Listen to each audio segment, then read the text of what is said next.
For 17 years, the FBI's largest and most expensive manhunt chased a bomber who left no fingerprints and no witnesses, until his own brother recognized his writing.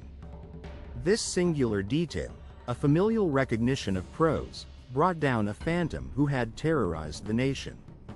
It began a saga that would redefine domestic terrorism and the limits of surveillance.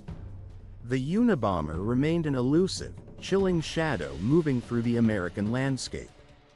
The figure behind this campaign of terror was Theodore Kaczynski, a brilliant Harvard-trained mathematician. Born in 1942, he showed prodigious talent from an early age, but retreated from society in the early 1970s. He built a remote cabin in rural Montana, living an ascetic life largely devoid of modern comforts. From this isolated sanctuary, he meticulously planned his attacks. Beginning in 1978, Kaczynski initiated a bombing campaign targeting universities and airlines, the very institutions he viewed as symbols of technological progress. His early devices were crude but effective, designed to injure or kill.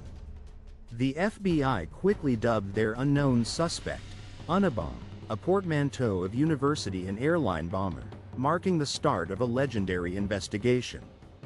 Over the next 2 decades, Kaczynski sent 16 bombs through the mail, killing 3 people and injuring 23 others. Each device was handmade with obsessive care, often incorporating common household materials like pipe bombs or wooden components. He left no identifiable fingerprints and often used untraceable mailing techniques, making physical evidence scarce for investigators sifting through the blast sites. The bombs increased in sophistication and lethality as the years passed. Packages arrived at academic institutions, executives' homes, and even a computer store. Investigators pieced together fragments of circuit boards, scraps of paper, and unique bomb-making signatures. These small details, painstakingly catalogued, slowly built a profile of an intelligent, methodical perpetrator. The FBI's psychological profile described a highly intelligent man with deep-seated grievances against modern society and technology. They tracked every lead, interviewed countless witnesses, and amassed a sprawling database of information. Yet, despite their monumental efforts, the bomb maker's identity remained a profound mystery, mocking their advanced forensic techniques. As the investigation stalled, a breakthrough emerged, surprisingly, from the bomber himself.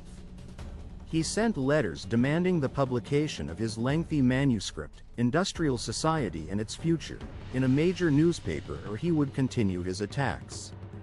This ultimatum presented an unprecedented dilemma for the FBI and Attorney General Janet Reno.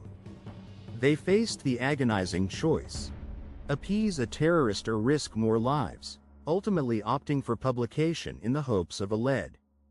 The Manifesto, published simultaneously by the New York Times and the Washington Post in September 1995, contained Kaczynski's diatribe against industrial society and technology.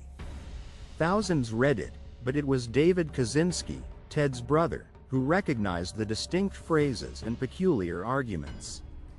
David's shocking realization and subsequent contact with the FBI provided the crucial link they had desperately sought. In April 1996, federal agents surrounded Ted Kaczynski's secluded cabin in Lincoln, Montana. Inside, they found a live bomb, bomb-making components, and his handwritten journal containing explicit details of his attacks.